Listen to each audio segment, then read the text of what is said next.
Good morning. Good morning.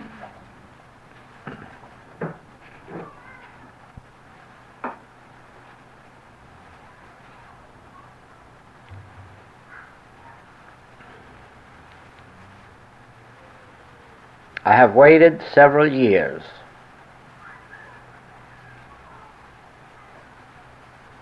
to say this, and only because of the work that was done on this mainland trip to Chicago and Seattle, and the preparation that we have had since this series began, can I say it now with any hope that it will be understood. But I have a complete conviction that it can be understood, and that each one who hears this message, not only in this room, but those who will hear these tapes, and those who may someday read this in print, will be ready to understand and willing to experience for a short time an inner struggle until they get on top of the subject of the understanding and of the demonstration.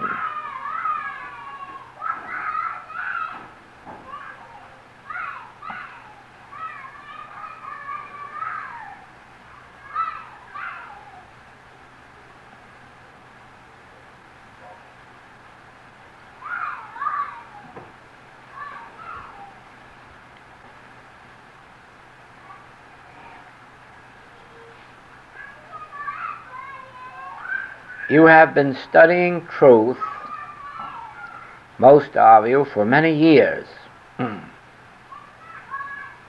Some through Christian Science, some through Unity, some through New Thought, and now through the Infinite Way.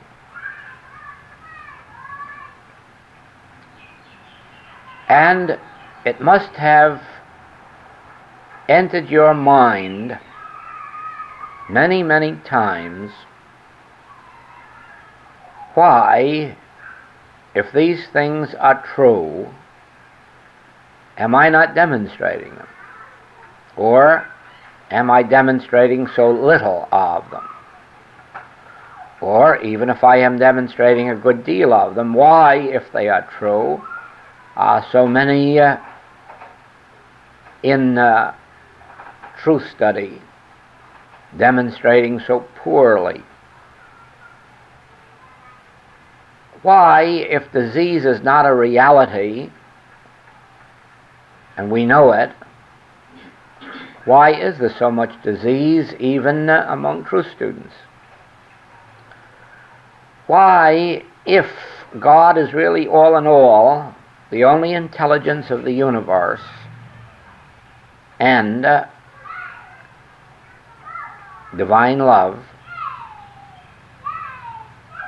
why, after we know that, and after we know that I and the Father are one, why doesn't that perform miracles of healing, regeneration, and supply?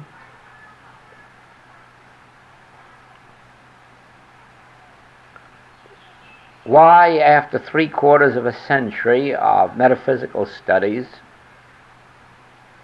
are there so few really capable practitioners?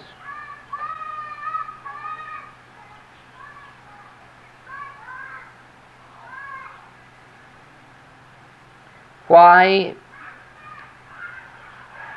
if I am faithful in knowing the truth, and I realize that God is all, that God is the only law and the only cause and the only substance and the only being, why if I meditate every day and declare that God's grace is my sufficiency,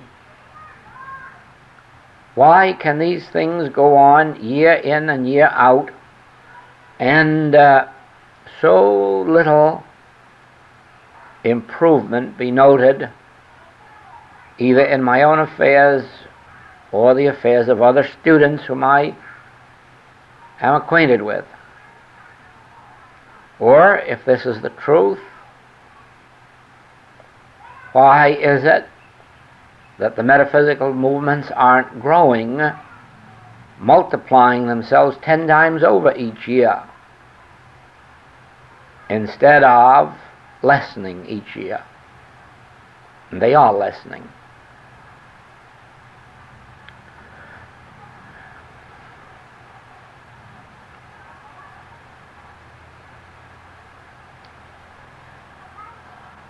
I know nothing about electricity or gadgets, but I do know that if someone tells me to plug in that instrument to the wall plug, that light comes out, or music comes out, or a tape recorder works, or a toaster works.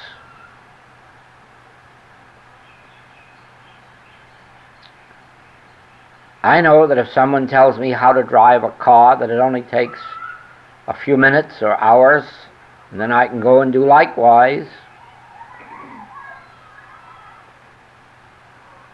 I know that anybody with just ordinary, average intelligence can pilot an airplane after 3 hours of instruction. But I can study this for 20 years and not heal somebody of a headache. And yet, I've read the best books that are published, sometimes not only the best ones, but all of them, including the worst ones. But at least I have read the best ones and studied them, and still find after years that I can't heal a headache for myself or another. What is the answer to all that?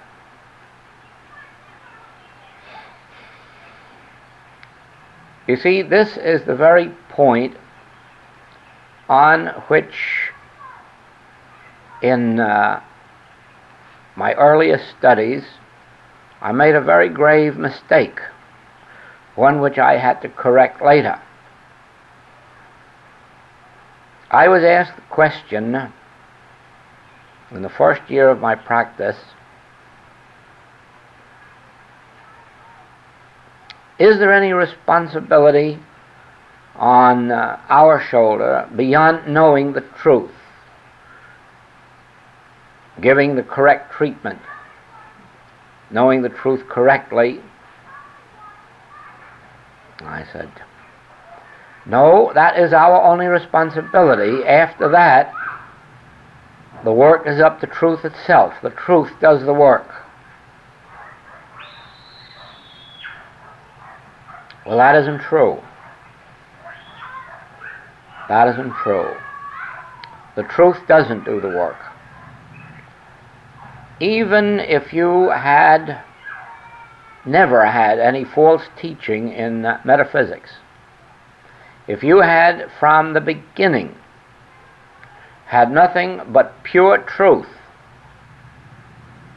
and if you voiced that pure truth or wrote it or thought it, the truth still would not make you free.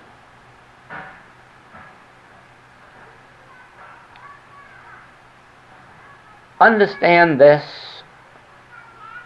even though it will, or may for a while, arouse a battle in you. It may be a battle with yourself, or it may be a battle with me. It may be a battle with the infinite way. But if it does cause such a battle, you'll have to learn to take it for your own unfoldment. Because I'm only saying this to you after 25 years. And I'll stake all of the infinite way on that. What I'm telling you today is the truth. Knowing the truth alone will not make you free. Declaring it, reading it, meditating on it,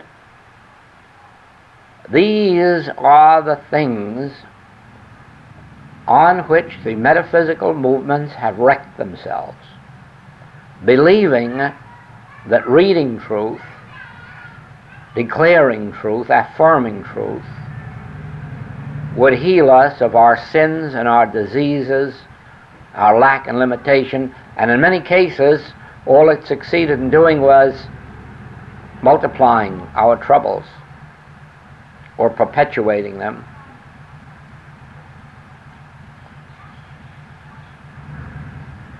The secret lies in the fact that truth is not a mental activity. It has nothing to do with an activity of the mind. Therefore, it has nothing to do with reading, speaking, thinking truth. God is a spirit. And those that worship God, that is, expect to bring the good of God into their experience through prayer or God contact, must do so in spirit, not in the mind. The mind part, which is the letter of truth, killeth.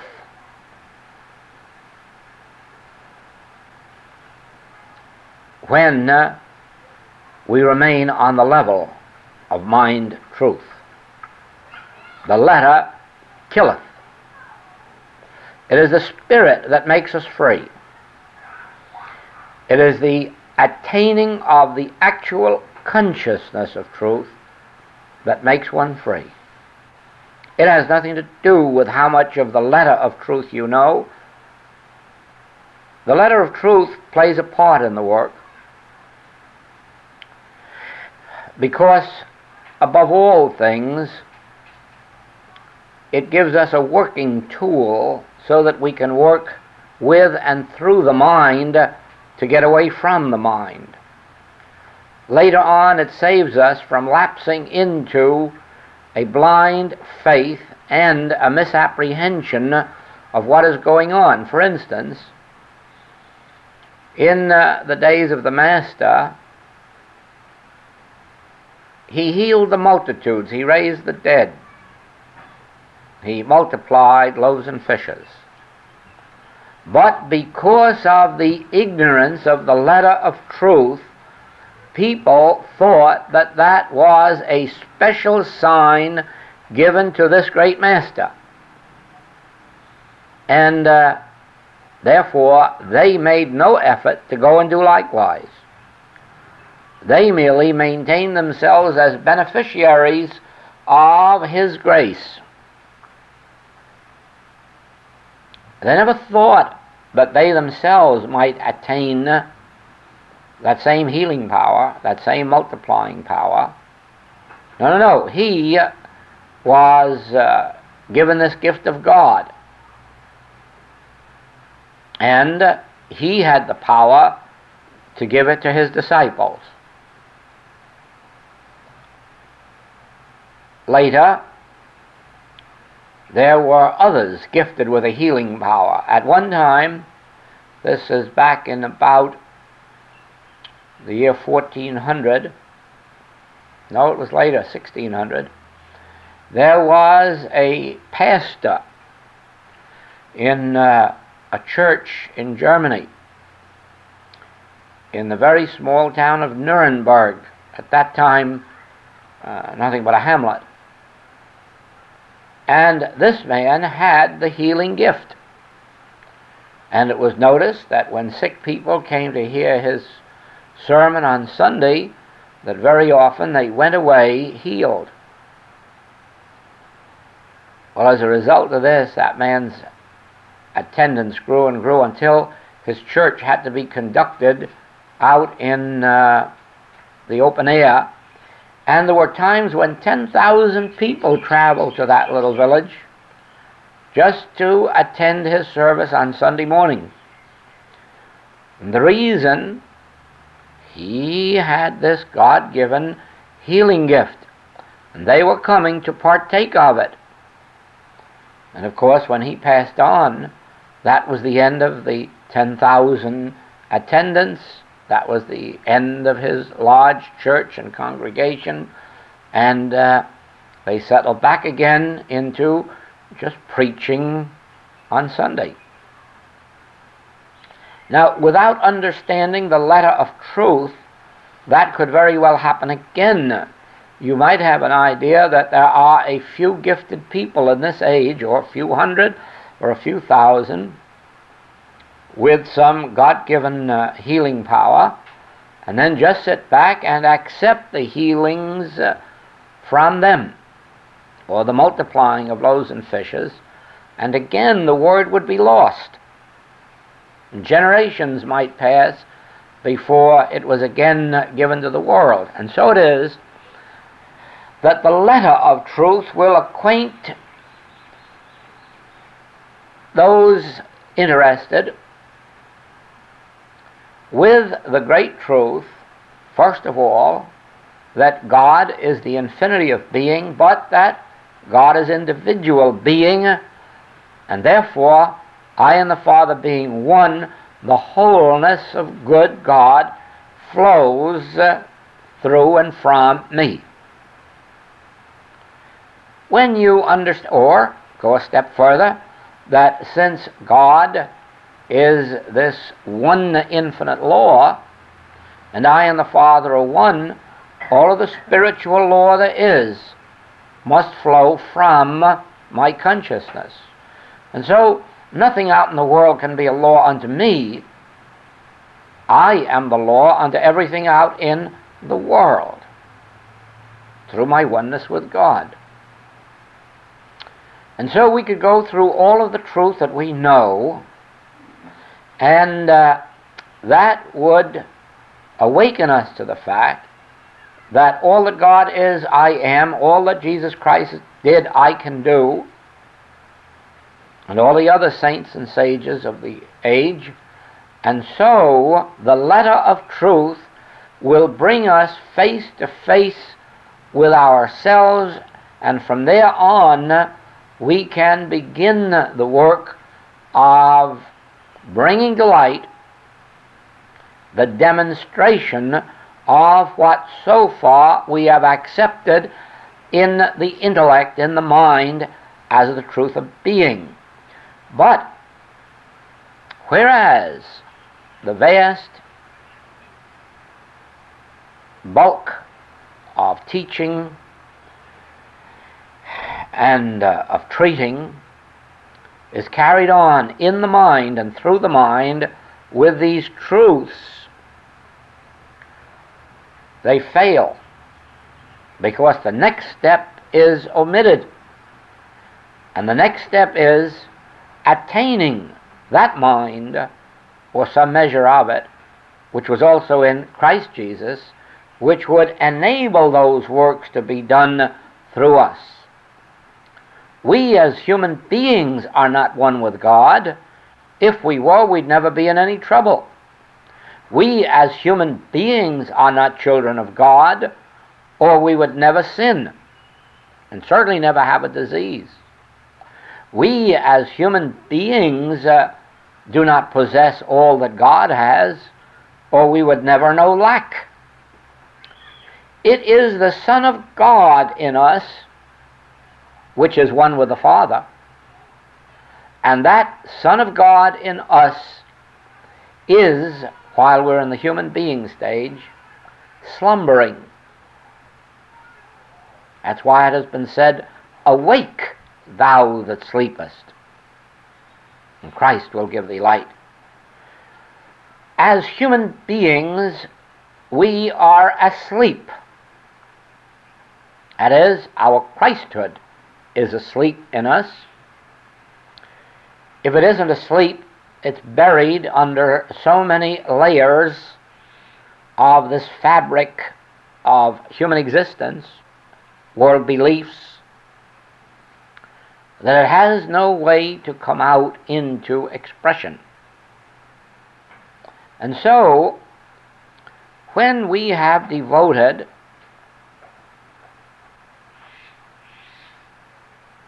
some time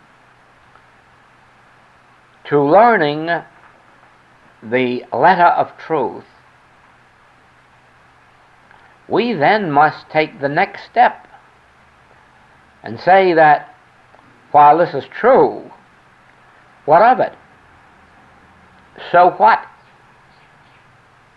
It isn't going to do a thing for me, and it isn't going to do a thing for anyone else, unless or except in proportion as I can take the next step and come into the realization, an actual demonstration of what we call the Christ. It can be known by a dozen other names. We shall call it the Christ, or Emmanuel, God with us, or the Son of God in us. We might call it our spiritual identity. But whatever we call it, we must bring it to light. Now, what I'm trying to say to you is that supposing you present to me a claim of a headache, I could very easily say to you, it's a lie. It isn't true. It isn't a part of God. Don't you know that God is all in all? Don't you know that God is the only law and the only life? And don't you know you haven't even got a head, because God is the Godhead, and being infinite, there's only one head, and that's God's head, so you haven't got a headache. You'd say, you know, you're making my headache worse. Your voice grates on me. It may be true what you're saying, but I can't feel that way. I just feel rebellion when you say that to me. And you'd be justified, because even if it is true, what difference does it make? You're still going to have that headache. Now, since I do have a background of the letter of truth, and I know that these things I've just said to you are true, I would be far better off, as far as you're concerned, and myself, if I would say, okay, let me give you some help. And instead of wasting a single solitary minute with all of those metaphysical platitudes, cliches, and even truths, if you wish, if instead of that I will get back inside myself and just know that no matter what I know, it still isn't of any power. Why isn't it of any power? The only power is God, and God is a spirit.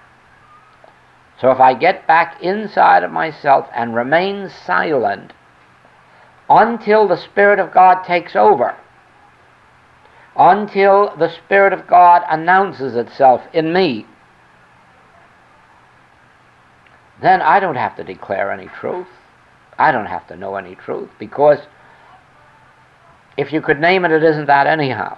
No matter what I would say, it isn't that anyhow. I might just as well let the Spirit itself do the work. Do you see that? Now, just supposing for a moment, that somebody presented me suddenly with a cancer. I ask you in all fairness, do you think I could do any more about it than you could? Or the surgeons? Do you think I have any more knowledge of what to do about a cancer than anybody else has? And the answer is definitely no. Definitely no. Nothing. And I know that I could turn around and say there are no cancers in divine mind. I know all the words and some of the music. I know all the statements that can be made, all the denials and all the affirmations, but I don't have any faith that they'd heal any cancers, because I have watched for 25 years these people who know all these truths and declare them all, and eventually have to give up their practice. And those that have the cancers usually end up giving up their lives, their human sense of life. But I can say this to you. There is a spiritual power. There actually is. You can't see it any more than you can see electricity. Probably when the first people told us that there was electricity, or told the world there was electricity, perhaps they also doubted it because you can't see it. But nevertheless, there is a force in this world called electricity. For a long while, people believed there was an atomic power, but nobody could prove it. It was something not yet discerned. And now all of a sudden we say, yes, there not only is electrical power, there is atomic power. Not only there is atomic power, there is hydrogen power. Who knows what more powers will be discovered? But I say to you, there is a spiritual power greater than all these. There is a spiritual power that nullifies every power that has ever been known to the mind. In other words, people have been drowned, and this spiritual power has brought them back from death. People have been injured in automobile wrecks, and this power has brought them back from death. People have had every form of disease in the world, and this power has brought them back. There is a spiritual power, but talking about it, affirming it and declaring it, doesn't bring it into expression. That's the point I'm making now. That I could sit here and talk electricity and atomic power and hydrogen power and never have one bit of them in this room. And so we could sit here, and you can go home and ride along in your automobile and declare every truth you know, and yet not bring one trace of spiritual power into expression. But you can, without the use of words and thoughts, bring spiritual power into immediate availability. And you can do that by turning within yourself in silence. You won't do it in a tremendous degree at first. It is a development. It is an unfoldment. But by acknowledging here and now there is a spiritual power which is the infinite all power of the universe. And this power is within me. It is closer to me than breathing and nearer than hands and feet. I cannot bring it forth through thinking, thoughts. I cannot bring it forth through knowing truth. I can only bring it forth by a degree of interior silence through which I let it escape from me. Let there be light, and there was light. Let there be land, and there was land. Let the Spirit be released and flow out from you, and it will be so. Now, the day must eventually come to our students when they know the nature of God, the nature of prayer, the nature of individual being, and the nature of error. Those four things must constitute the basis of their knowledge of the letter of truth, for two reasons. Once you know these subjects thoroughly, or we could add the fifth, the Christ, the activity of God in individual experience. Once we know those things, we never again can go off the hook into a blind faith. Neither can we go into the worship of personalities or of things or of thoughts. Once we know the secret of these 5 things, knowing the letter of them, we are established in the letter of truth, and from then on we know that whatever is to be accomplished must be accomplished by not learning more things, but by permitting this infinite, invisible spirit, which we call God, or in its individualization in you and me, we call it the Christ. As the presence of God appears in individual expression, it is the Christ. Just like the sun in the heavens is the sun, but as it comes into your garden and mine, it is sunbeams or sunlight. It is still the sun, but as the sun as it is appearing locally here. And so God is God. But when God is manifested as your individual being or mine, it is the Christ or Son of God. It is still God. God the Father, God the Son. But instead of my looking out here and saying, oh, we have a dozen gods in this room, no, we have one God and a dozen individualizations or beams, but still all God. Do you see that?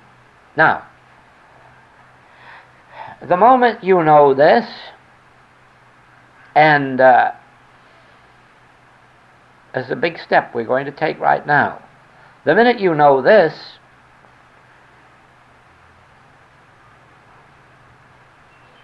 you will be confronted with pictures of error, multiplied from today on more than ever before. If not in your own experience, it will be in those you see around you. Can't help it. Can't help it. That is the way it acts. That the moment we become aware of something, we become aware of it multiplied. But it is only for one reason, so that you may develop your response to it. Now, don't respond to an appearance of error with a statement of truth. Don't do that from this moment. Let the truth as you know it, which now constitutes your consciousness, let it be satisfied that you already know the truth. You knew it yesterday and the day before, so there's no need to repeat it today. But instantly get to this center of your being. Get in here as fast as you can and wait for the Father to speak or utter itself or declare itself or reveal itself, so that if someone says to you, I have a headache, don't be tempted to answer even with a thought. Just grit your teeth and say, no answer to that. And then sort of wait a second. And you'll see that something will take place within you. It doesn't make a difference if it doesn't happen the first time. It'll happen very quickly. As you train yourself not to affirm or deny, but immediately close your mind, open your ears, and wait. And let God do it within you. Let the Christ come into manifestation, because it isn't your thinking that's going to help anybody. If it would, New Thought would have saved the world in the last 50 years. And if New Thought couldn't have done it, Dr. Peel would have done it. That isn't saving the world. That is just giving the world a lot of more mental work to develop more headaches with. If all of this mental hodgepodge would do anything, psychology would be doing it. Instead of every department of life in which they're entered, the errors are increasing year by year, they're multiplying. Why? There is a rightful function for your mind. But your mind isn't a power, it's an avenue of awareness. You have the right with your mind to know that 2 times 2 are 4. But you have no right to try to make 2 times 2 4 with your mind. You have a right to know the infinity of God, but you have no right with your mind to try to push God into making it so. You have a right with your mind to know that God is the only lawgiver, and therefore spirit is the only law, and there's no law of disease. But with your mind, you can't make that law operate, and you can't make that law a law. All you can do with your mind is to become aware of that which is, just like our inventors with their mind. They become aware of these natural laws, and then becoming aware of them, they hook them up. But they don't create any of those laws. Nobody creates laws of agriculture. Nobody creates laws of architecture. All you do is open your mind and become aware of that which God created in the beginning, and so it is in truth work. Your mind has a normal, rightful function. When you read these books, you have a right, through your mind, to become aware of the correct letter of truth. You have no right to believe that your mind can make it so, or any activity of your mind can make it so. Your mind is purely an avenue of awareness. Now, once I'm aware that 2 times 2 are 4, I don't have to go around repeating it over and over again. And if I see a sign that says 2 times 2 is 5, I don't even have to say 2 times 2 are 4. I just have to laugh. That's all. Smile. Or ignore it. Because no matter what I do with my mind, I won't change that sign. Nor will I change the 4-ness of 2 times 2. So with this, someone has a headache, you're not going to change it. I don't care what you say. And I don't care what you think. You're not going to change it. But because there is an infinite being called Spirit, the introduction of that Spirit into the situation will dispel any illusory sense.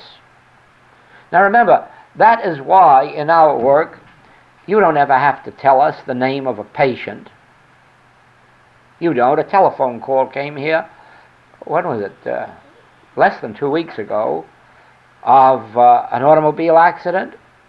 And when there were 2 women involved, and when they got to the hospital, they found one of them dead. But that didn't prevent their telephoning here, or one of the family telephoning here for help. And a few minutes later, the pulse began to stir, and this week, that lady's walking out of the hospital on her own feet. Right? Now, I don't know the lady's name. I never met her. Nor did anyone tell me that she was dead. They merely said there's been an automobile accident. 2 women are involved. They're on the way to the hospital. Will you give help? Certainly I'll give help. What kind of help can I give to a couple of women in an automobile accident on the way to the hospital? I don't know what part of the body's hurt, and I don't know what their name is. Do you see that? That knocks all of the mental treatments in the hat, doesn't it? Because I can't fulfill any of the functions that you need to know to give a treatment. I don't even know who to give it to. Matter of fact, when the call came, I didn't actually know where the accident took place. It was in the middle of the night. I was wakened out of a sleep. It was a long-distance call, and it was only when I got the letter saying that the woman was found dead in the hospital, but that they stood there with her and waited, and the pulse came back, that I knew where this accident had taken place. Now, you don't need anything more than that to know that the only part we play in the demonstration is the holding ourselves in readiness, in a state of living the infinite way, so that when a call like that comes, we can get silent and let the Spirit of God take over. Let the Christ. Where is the Christ? Where is the Spirit of God? Why, God is individual being. So any Christ that I am experiencing here is that very person's being. There's no transfer of it from one place to another. God is that individual being as well as God is my individual being. And it only takes one with God to be a majority. Do you see that? Now, when I get very still and wait, I eventually get that deep breath in there that I call a click. Sometimes it's accompanied with an actual message. Sometimes it isn't. Sometimes it's nothing more than that deep breath, but that deep breath is like a release. It makes me feel, oh, God's on the scene. I'm through. And then it brings harmony into the union corporation relationships. Sounds funny, doesn't it? It brings harmony to another person's bones and another person's heart and liver and lungs and another person's eyes. Do you see that? We've had the experience here of an instantaneous healing of cataracts. Well, what do you think that was? Anything to do with knowing any truth? What truth would you know to heal cataracts? Well, you don't know any more than I know. And I've seen several cases not met in my own experience. Well, what's the difference between the one that was met and the ones that weren't met? Well, evidently the activity of the Spirit was brought instantly to bear, and that was that. And in the other cases, probably there was too much unconscious fear of the word cataracts or something else that got in there that didn't permit the pure activity of the Spirit. Do you see that? We are having a case right now of the same nature. It's also cataracts. I wish you could see the difference in the handwriting of the person from 2 weeks ago to this week, or 3 weeks ago. You would never recognize that of the same person. Every single word is written clearly. Every line is straight across. You can see that the vision has returned there. You know, you couldn't talk about a thing like that if you had any personal powers to make it so. But I can say to you that it isn't that way at all. The only part that a person plays in it is in living the life so that the Spirit can flow. You can't make a fool of God. God is not mocked. You can't talk spirituality and letting the Spirit of God flow and then be off on a Saturday night jamboree. Nor can you fill your mind even with innocent card playing or a perpetual round of movies or televisions. Or that can't be. I don't mean that you can't go and enjoy a movie now and then or a play. But you cannot clutter up your consciousness with the filth of human existence and then expect to be a transparency through which the Spirit can operate. Oh, that will not work. But that is the only part we can play, is in maintaining some measure of our spiritual integrity so that we can be an open transparency through which the presence and the power can flow. Do not misunderstand me. I hope no one, whether here in this room or those who are hearing it on the tapes, will go out and try to teach this to young students. They must go through the letter of truth as we have gone through it, and we ourselves will have to maintain ourselves in the letter. We still will have to study those chapters on the nature of error, the nature of God, the nature of individual being, the nature of the Christ, because that is part of keeping the temple clean. If we do not keep ourselves immersed in spiritual literature, if we are not keeping ourselves immersed in what we are hearing, we soon will come under the mesmerism of the world and no spiritual power will get through. It is only because we are using these writings and recordings as if they were scouring soap, cleansing agents, that we can maintain the consciousness. That is why we meditate. That is why We contemplate God and the things of God, and we live in that contemplation.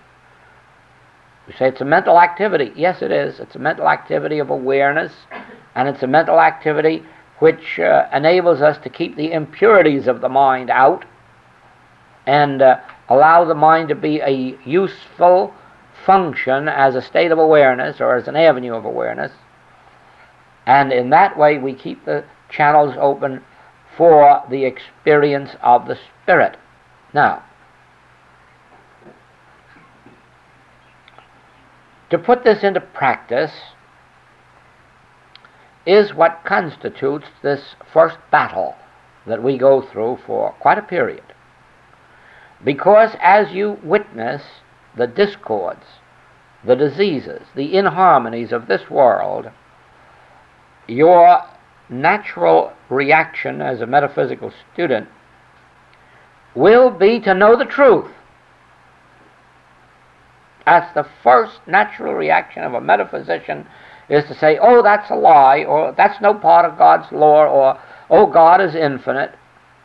And believe me, you've spoiled it right there, because you have tried to function spiritually through the mind. Whereas if you shut it off immediately,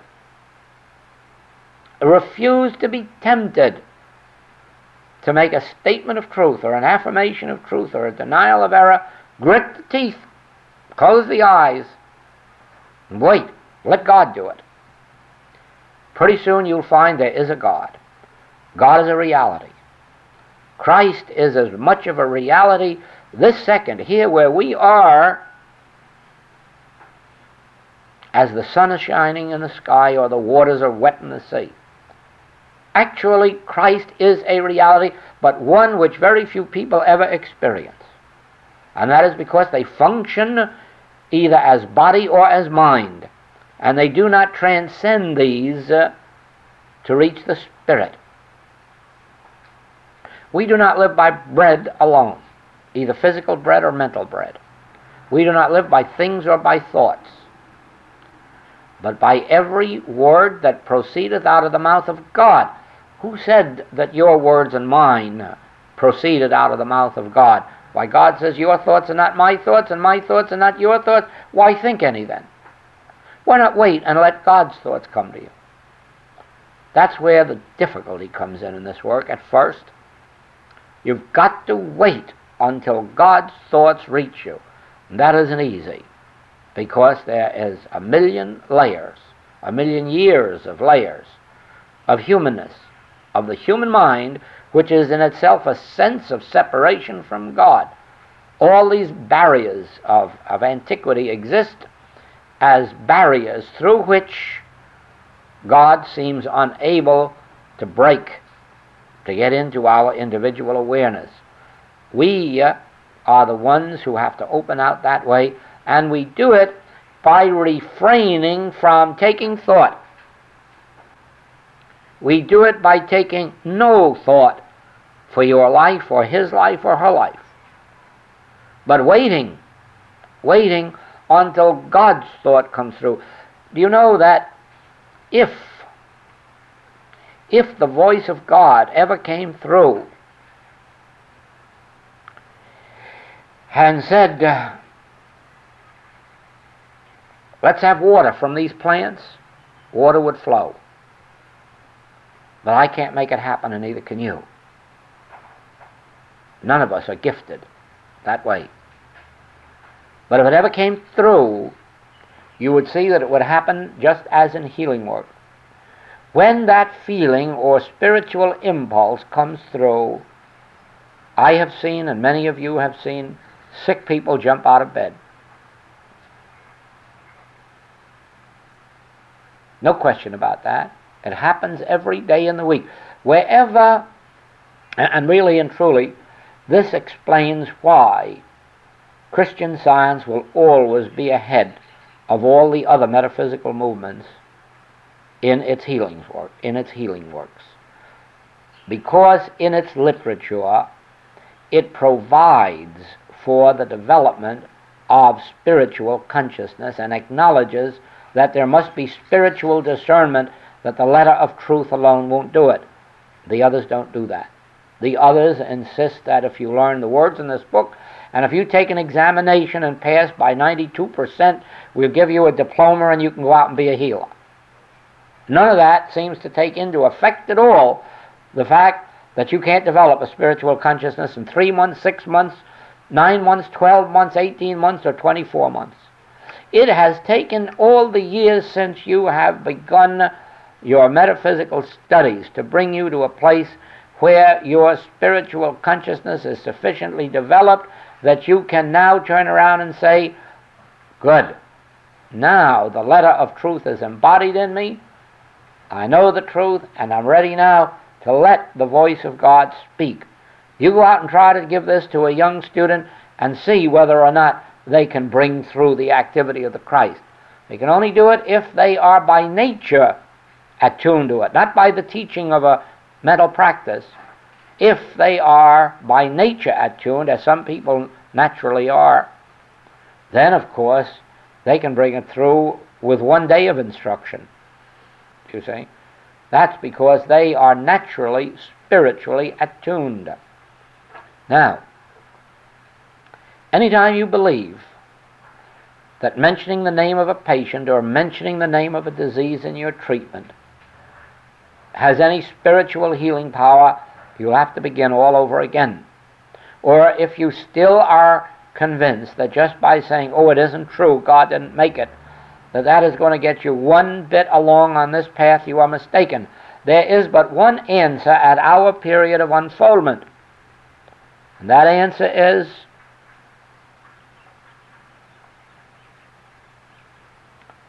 coming to a place of consciousness where we experience the activity of the Christ within us. I was reading yesterday about the school founded by Pythagoras. He had ideas along this line too, but he had a very wise way, evidently, of teaching. When you came to him for teaching, he accepted you, and the first 5 years you couldn't see him at all. You could only study with his teachers, and they prepared the way. At the end of 5 years, if you still wanted it, you could come and live in his home for 3 years. And then he would teach you for 3 years, and by that time you had attained the second degree.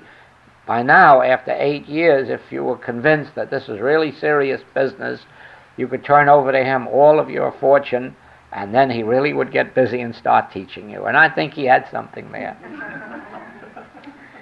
Because I do know this, and I've said it before, that I wish there were a way that when people came to us for study, that they could be compelled to sign up for 3 years. Because you can teach the correct letter of truth in 1 year. You can't do it under that.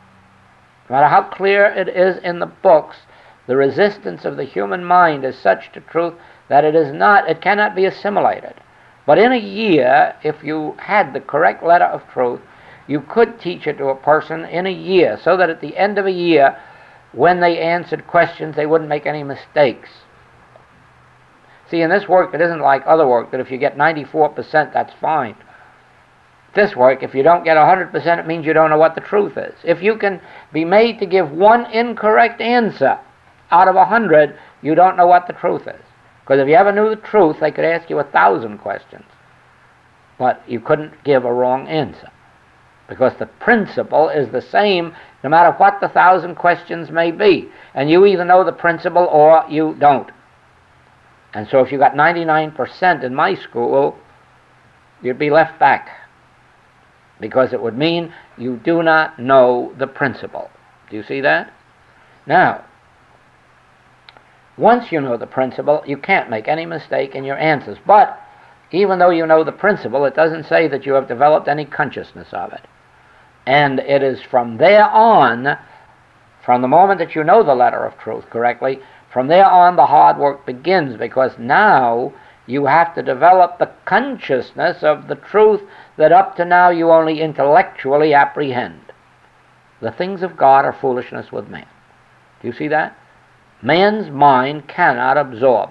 And so it takes a period of dying daily to this human mind, that the mind that was in Christ Jesus can come to birth.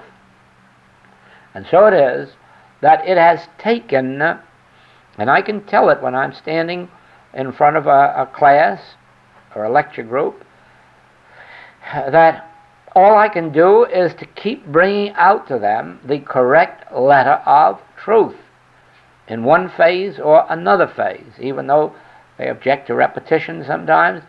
I notice that they still keep reading the Bible after 300 years in churches, and that's a little repetition too. It gets to be a little bit too much so sometimes. But there is no other way for the Bible to register in our consciousness than repetition. If you really heard the Lord's Prayer spoken in a quiet manner and very slowly, very carefully, over a period of years, it would begin to register what the real meaning of it was. Whereas just knowing the words will not do anything for anybody. Neither the words of the Lord's Prayer, nor the words of the scientific statement of being, nor the words of any other prayer that's ever been known, or any other mantra, will do anything while it is merely in the realm of the intellect. Once it gets behind the intellect and begins to register in consciousness in the soul, then you perceive an inner meaning to it, and this is the Christ power. Now, here is our mode of practice. Begin today, whenever any problem is presented to you, whether it is a problem of your own or another's, agree with yourself that you will not refute it, not deny it, and not affirm about it, but that you will close your mind to all of that and say, none of that makes any difference now. And just sit down and wait for this inner impulsion. Don't wait more than 2 or 3 or 4 minutes. If it doesn't come, then go back and try it an hour or 2 or 3 later. And if it doesn't come then, do it the same thing over again. Because in the beginning, I admit, this is hard work.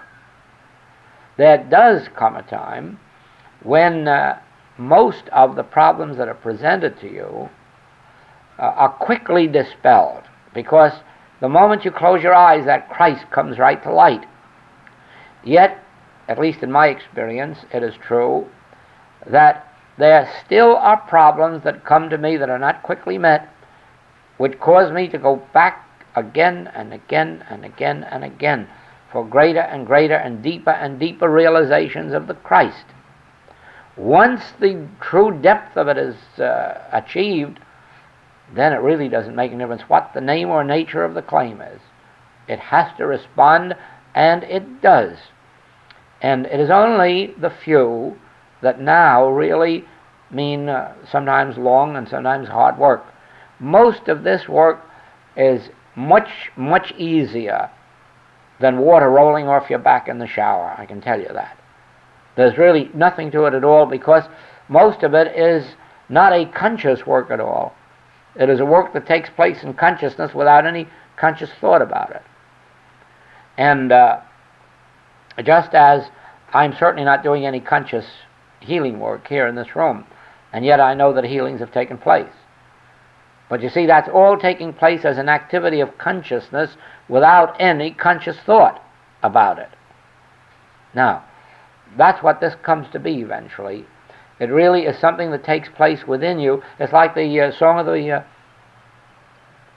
nightingale. You sing your song, but you don't even know who's hearing it. And here, you live your life and you don't even know who's getting healed or of what. Because you're not thinking consciously in that direction. Inwardly, you're living always in a contact with this inner being. Now, do you see that if you were to persist in this refusing to take thought to use the letter of truth, and were to create this inner vacuum for the experience of the Christ, that it would not be long until you experience the Christ. Once you have experienced it, the rest is up to you.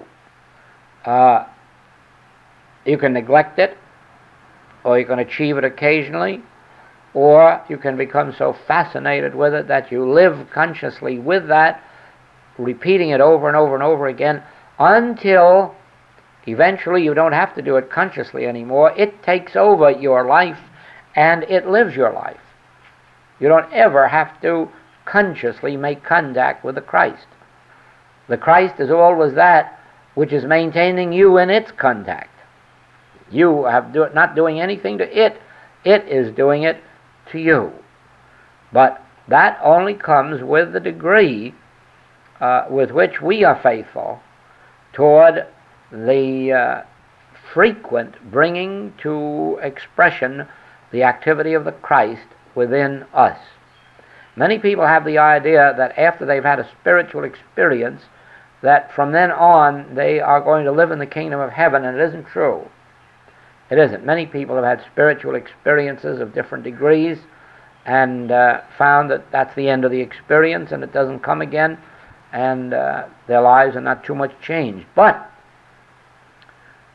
when we have a spiritual experience and realize that that is but the beginning of a life that is to be lived in a new dimension, not the dimension of body and not the dimension of thought, but the dimension of consciousness,